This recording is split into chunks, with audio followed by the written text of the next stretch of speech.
অনেকে কান্নারও অনেক সময় আমি দেখি, অনেকে চোখের জলও ফেলে, নানা রকমভাবে রিয়াং শরণার্থীদের কথা বলেন। একবার ভারতীয় জনতা পার্টির সরকার আপনারা এডিসিতে আপনারা আনুন, আমি তো বারবার বলছি 28টাতে আমরা জিতব।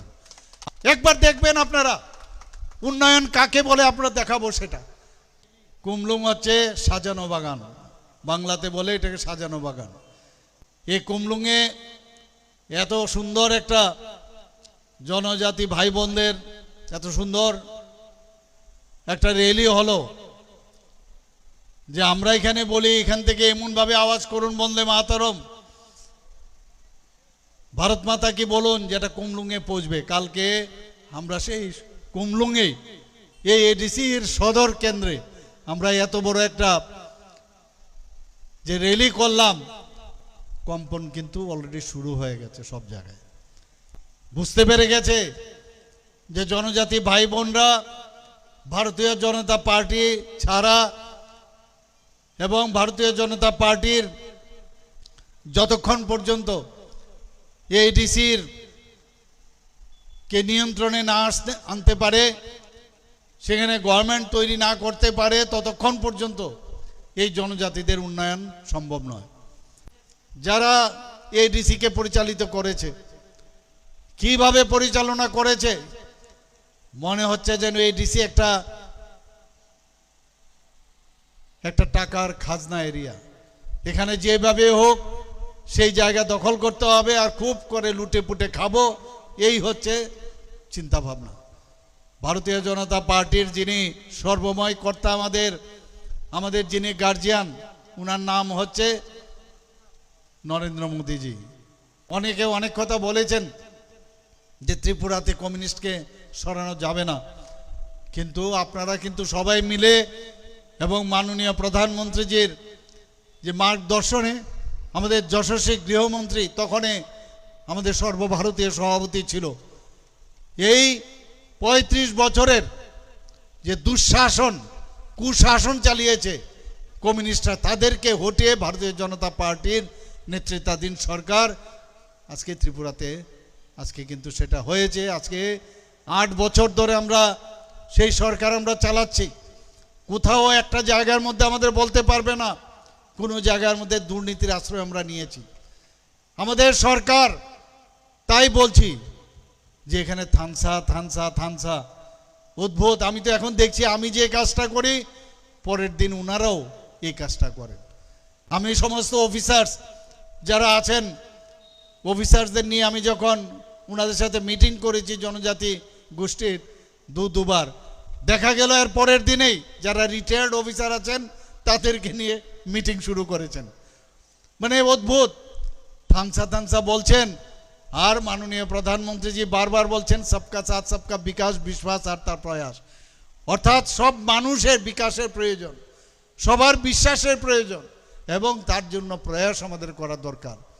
আমরা যখন সবার কথা বলছি, আমি বারবার বলছি আমরা রিয়েল থানসা, আমরা বারবার বলছি জাতি, জনজাতি, মণিপুরি, মাইনরিটি সবাইকে নিয়ে আমরা এই ত্রিপুরাকে একটা নতুন ত্রিপুরা আমরা তৈরি করতে চাই।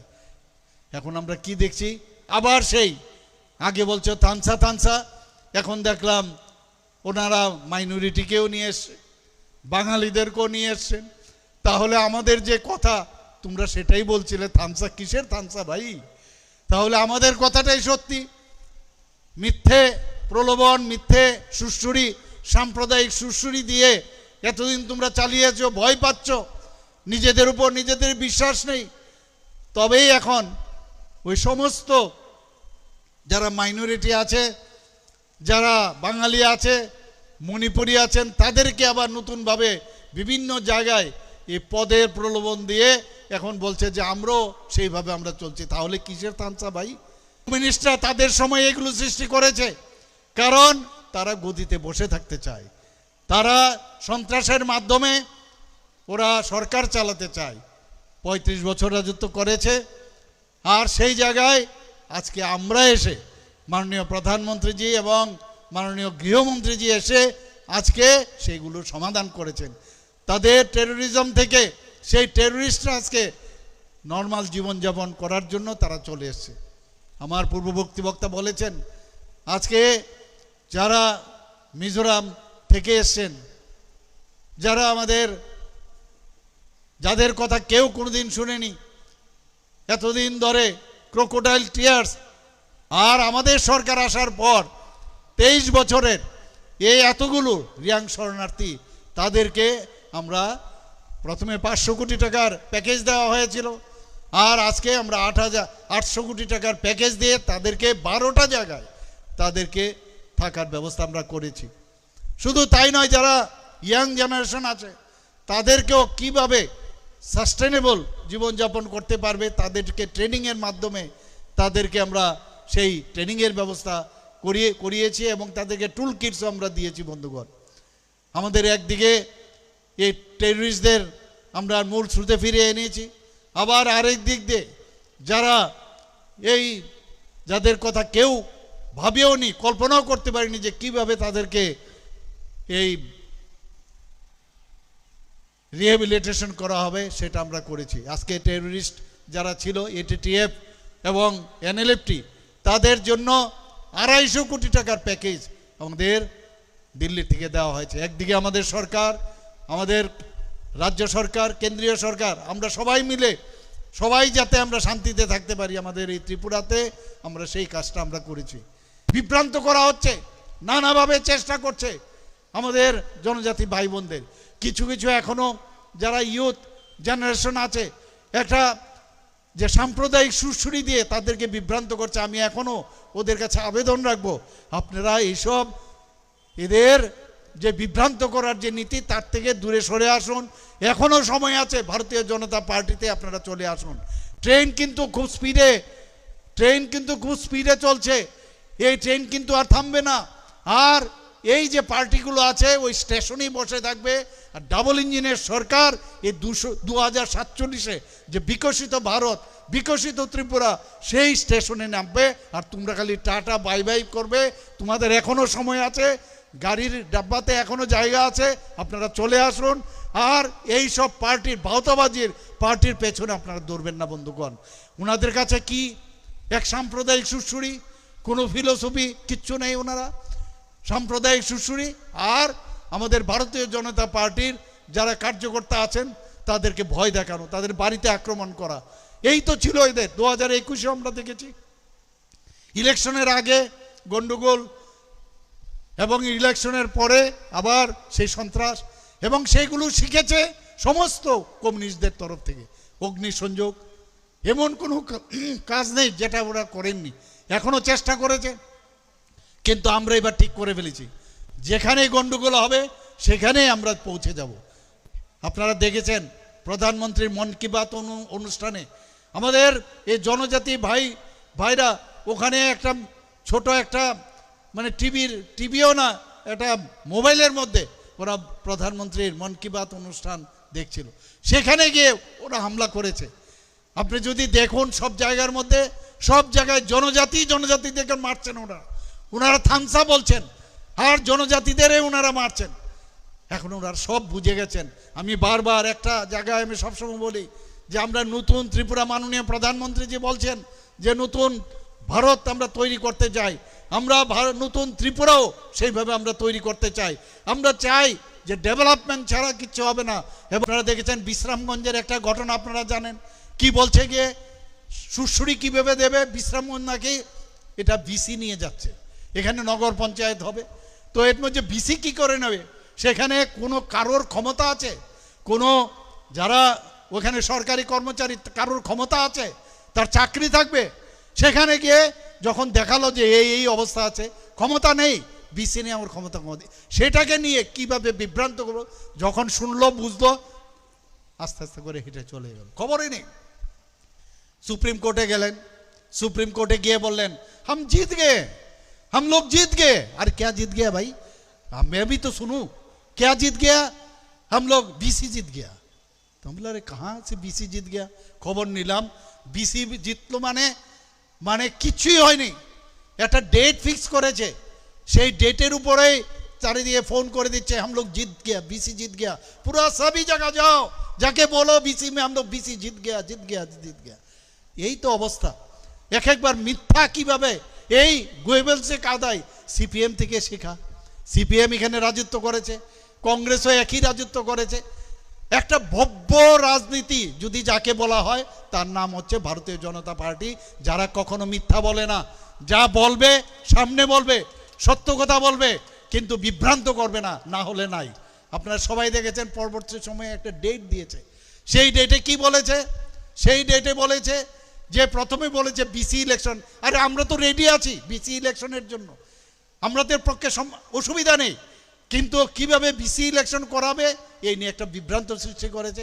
শেষ পর্যন্ত কি আসলো যে একসাথে আমরা বললাম, সুপ্রিম কোর্ট থেকে বলছেন যে কি বলছেন যে বিসি এবং এডিসি একসাথে করা যাবে কি না।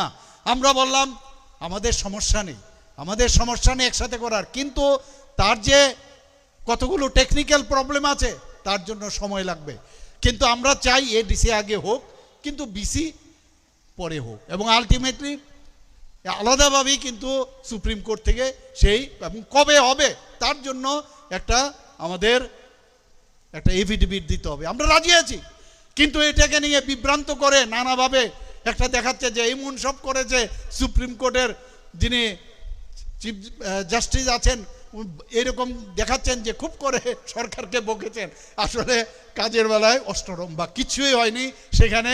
একদম আমাদের সরকার সত্যিকারের অর্থেই যে কাজ করছে এবং জনজাতিদের উন্নয়নের জন্য কাজ করছে সেটা কিন্তু আজকে প্রতিষ্ঠিত হয়েছে একবার। আজকে যদি আমরা দেখি, যেটা আমার পূর্ববর্তী বক্তারা বলেছেন, একবার বলছেন মুখ্যমন্ত্রী আমরা আগামী দিনে আমরা মুখ্যমন্ত্রী কাকে চাই? আমাদের মুখ্যমন্ত্রী একজন ট্রাইবেল মুখ্যমন্ত্রী চাই। আরে ট্রাইবেল মুখ্যমন্ত্রী তো আগেও ছিল, এখানে মণিপুরি মুখ্যমন্ত্রী ছিল, এসসি মুখ্যমন্ত্রী ছিল, আর বাঙালি মুখ্যমন্ত্রী ছিল।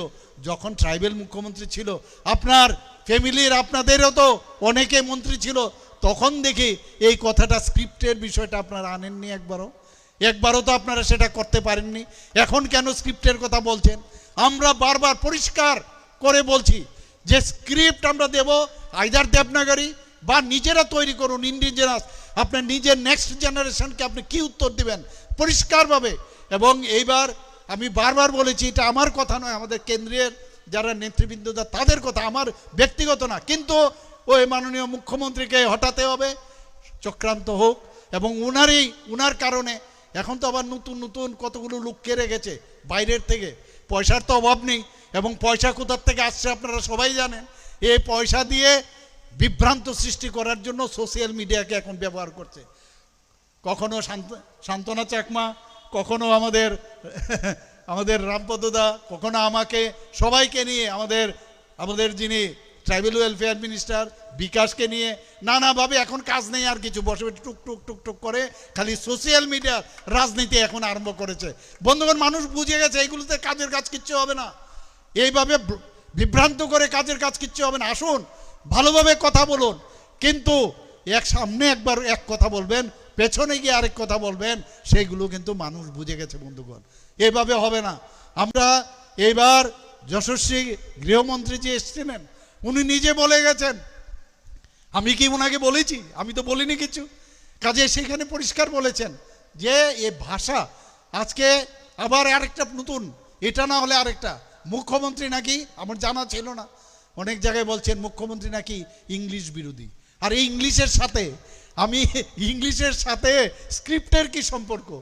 আমি তো ইংলিশের জন্য এখানে আমাদের 21টার মতো ইংলিশ মিডিয়াম স্কুল আমাদের যে এখানে প্রথমে আমাদের 2018-র আগে মাত্র 4টা একলব্য মডেল রেসিডেন্সিয়াল ছিল, আর এখন আমরা এখানে 21টা করছি, এখানে আরও 15টার জন্য বলে এসেছি।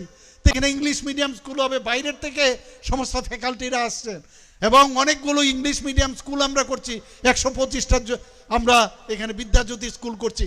মানে কিভাবে মিথ্যা বলে মানে কাউকে বিভ্রান্ত করা যায়। আমার এখনো দুঃখ হয়, অনেক ছেলে অনেকের নাম বদল করে এই সোশ্যাল মিডিয়ার মধ্যে আমাদের এই কোমলমতি ভাই বোনদের, আমার জনজাতি ভাই বোনদের তারা বিভ্রান্ত করার চেষ্টা করছে। বন্ধুগণ, আমরাই একমাত্র, এই সরকার বাড়িতে ঘুমিয়ে গেছিল, রাজবাড়ির ভিতর ঢুকে গেছিল, কমিউনিস্টদের সময় ওদের দেখা ছিল না। আরে এখন গণতন্ত্রের যুগ, রাজতন্ত্র নেই আর। গণতন্ত্র আপনার বুঝতে হবে, এই একজনের ফটো দেখিয়ে সেই পতাকার মধ্যে নিজের ফটো দিয়ে এই গণতন্ত্র চলে না, এটা রাজতন্ত্রের মধ্যে চলে, গণতন্ত্রতে চলে না বন্ধুগণ। মানুষ এখন তৈরি করে কে মুখ্যমন্ত্রী হবে, কে মন্ত্রী হবে, বিভিন্ন জায়গায় আজকে এডিসির কে কারা কারা মিনিস্টার হবেন, সব গণতন্ত্রের মাধ্যমে হবে, কিন্তু এখনো সেই জায়গার থেকে বেরোতে পারছে না। আমি বলবো এখনো ভগবানের কাছে প্রার্থনা করব যে উনাদের জন্য সদ্বুদ্ধি দেয়, এখনো সেই জায়গার থেকে বেরিয়ে আসেন। মুখে বললাম হ্যাঁ, আর কাজের বেলায় কিচ্ছু করলাম না, এইভাবে ফাঁকি দিয়ে আর বিভ্রান্ত করে আর গুয়ে বলছে কাদায় মিথ্যা কদে আর গলার যে নালি ফুলিয়ে কথা বলে এক মাথার থেকে আরেক মাথা, এসব অ্যাক্টিং আর চলবে না। আগামী দিন এগুলো মানুষ, আমি নিশ্চিত যে 28টা যে আমাদের জায়গা আছে, আর মারপিট, আমি তো বলেছি মারপিট করে ভারতীয় জনতা পার্টিকে ভয় দেখে কিচ্ছু করতে পারবেন না আপনারা, কারণ এখন ভারতীয় জনতা পার্টি জেগে গেছে। আজকে যারা যারা যুক্ত হয়েছেন, আমাদের যেখানে যাচ্ছি সেখানেই ভারতীয় জনতা পার্টির শক্তি বৃদ্ধি হচ্ছে। কালকে কুমলুঙে যে আওয়াজ, সেই কুমলুঙের আওয়াজ আপনারা শুনতে পেরেছেন, আপনারা দেখেছেন কত জনজাতি ভাই বোনেরা আনন্দের সাথে। আর আমাদের পার্টি গুন্ডা পার্টি না, আমাদের পার্টি, আমরা বারবার বলি আমরা কাউকে মারবো না, আমাদের কথা মানুষকে বুঝাবো, কি পারবো কি পারবো না সেটা পরের কথা, কিন্তু আমাদের কথাটা তো আপনারা শুনবেন। কুমলুঙে কালকেও আমি গিয়েছিলাম। কুমলুঙের বাংলার অর্থ হচ্ছে সুন্দর বাগান। একটা সুন্দর বাগান আমরা তৈরি করতে চাই, লুটপাট এগুলো আমরা করতে দেব না। এবং আমাদের সরকার সেখানে গঠন করার পর আপনারা দেখবেন কারা কারা লুটপাট করেছে, এক একজনকে খুঁজে বের করব এবং তারপর যা যা করার এবং সেগুলো মানুষের কাছে আমরা তুলে ধরবো। বন্ধুগণ, আমাদের কাছে বারবার বলছি, আমাদের জনজাতিদের যদি উন্নয়ন না হয়, মাননীয় প্রধানমন্ত্রীজি বলছেন নর্থ ইস্ট যদি উন্নয়ন না হয় দেশ উন্নয়ন হবে না।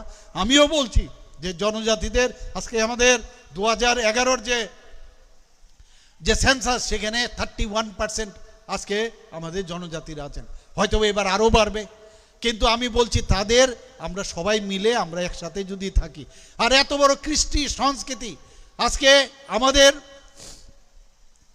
যারা সমাজপতিরা আছেন, আমাদের সরকার আসার পর 2000 টাকা করে ওদেরকে সাম্মানিক দিয়েছেন।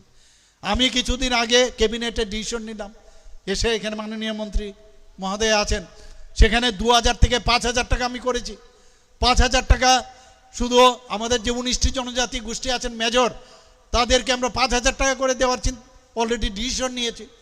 এবং শুধু তাই নয়, আপনারা হয়তো অনেকে জানেন না যে আমাদের ত্রিপুরাতে প্রায় 40+ জনজাতি আছে, ছোট ছোট গ্রুপ, 1000, 500, 300, 400 এক্সটিংক্ট হয়ে যাচ্ছে, হারিয়ে যাচ্ছে। আমি বললাম যে এদেরকে আমরা হারাতে চাই না। সবার কৃষ্টি সংস্কৃতি, তাদের ফোক ডান্স, ফোক সং ইত্যাদি অনেক কিছু আছে, তাদেরকে আমাদের বাঁচিয়ে রাখতে হবে।